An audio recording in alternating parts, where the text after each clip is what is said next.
La région Réunion a décidé de s'investir pleinement dans le développement des transports collectifs et d'offrir aux bus et aux transports collectifs des voies qui leur soient réservées. C'est la raison pour laquelle nous avons décidé d'utiliser la voie lente qui est aujourd'hui utilisée par la plupart des poids lourds. Nous avons décidé de la mettre en service pour les transports collectifs au niveau de l'Éperon. L'Éperon est un secteur extrêmement congestionné tous les matins. La descente du viaduc du Bernica également jusqu'à l'arrivée sur Saint-Paul parce qu'il y a un effet entonnoir. En effet, la plupart des véhicules ne respectent pas la réglementation et utilisent la voie lente comme une voie classique normale. Donc ça crée un embouteillage très conséquent tous les matins en bas du viaduc du Bernica et nous avons donc estimé qu'il était nécessaire et utile pour fluidifier la circulation, de dédier cette voie lente également au transport collectif et bien sûr de la laisser également aux taxis et aux véhicules d'urgence. Donc cette expérimentation va être mise en œuvre à partir du 6 octobre pour une durée de 2-3 mois avec un système d'évaluation très innovant. Il y a une technologie qui est mise au service de cette évaluation, au service de cette expérimentation et qui permettra précisément de mesurer le temps de parcours, de mesurer aussi les temps de ralentissement. Ça nous permettra de définir un niveau de satisfaction pour les usagers. Et il est évident que les usagers doivent aujourd'hui changer de comportement et participer avec l'ensemble des acteurs à l'amélioration des conditions de circulation dans l'huile. Nous devions fluidifier la circulation pour réduire aussi les émissions de gaz à effet de serre et la pollution. Donc, nous agissons à la région sur l'ensemble des mobilités, le transport collectif, mais également le développement du covoiturage et bien sûr le développement des modes doux.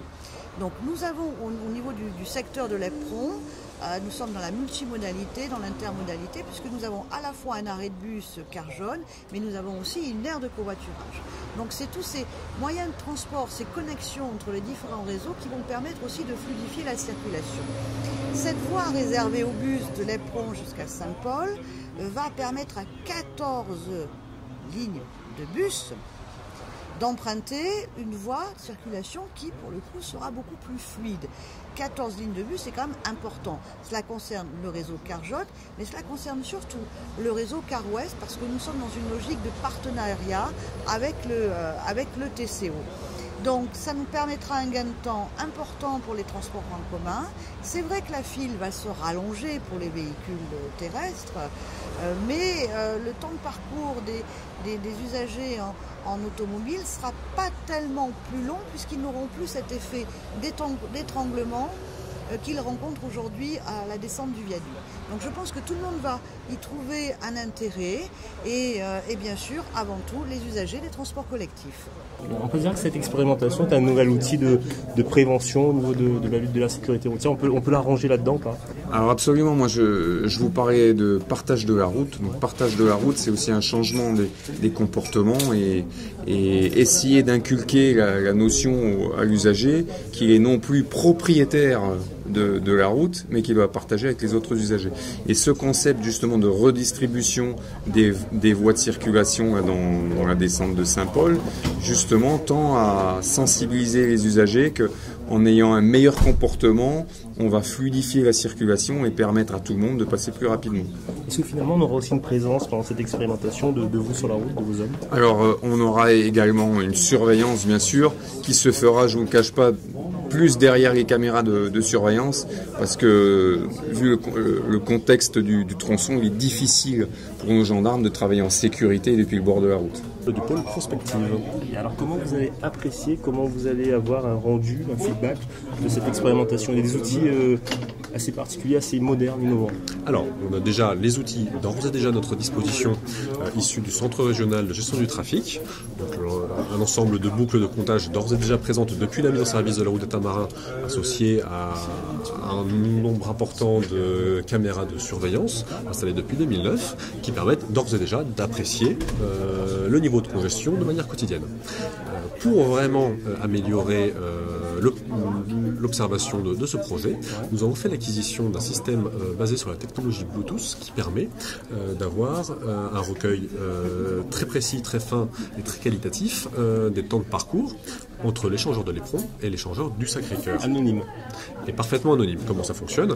À l'heure actuelle, à peu près 20% du parc automobile émet des signaux Bluetooth. Soit les voitures elles-mêmes, les voitures modernes, soit les smartphones des usagers, ou tout autre type de dispositif type GPS. Le système capte les signaux Bluetooth, qui sont des codes informatiques parfaitement anonymes, en entrée de site, en sortie de site, et ensuite permet de calculer très facilement le temps de parcours. L'ensemble est parfaitement automatisé, ce qui permet d'avoir un volume statistique très important, en parfaite anonymité, donc très avantageux par rapport au système de lecture de plaques automobiles, où là il faut quand même déposer des autorisations de préfecture, puisque là par contre les plaques automobiles peuvent être corrélées avec des conducteurs. Ce n'est pas du tout le cas, c'est parfaitement anonyme. Donc vous espérez un gain de temps de combien, si on peut le mesurer, ou le moyenner? Pour les transports en commun, à l'heure actuelle, sur la section considérée, on estime qu'en heure de pointe, là où c'est bien congestionné, le temps de parcours monte jusqu'à 26 minutes.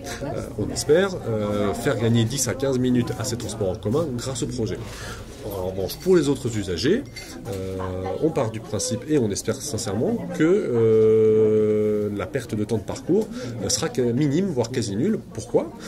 Puisque tout simplement, après l'échangeur de Saint-Paul-Centre, on circule sur deux voies. Avant l'éperon, on circule sur deux voies.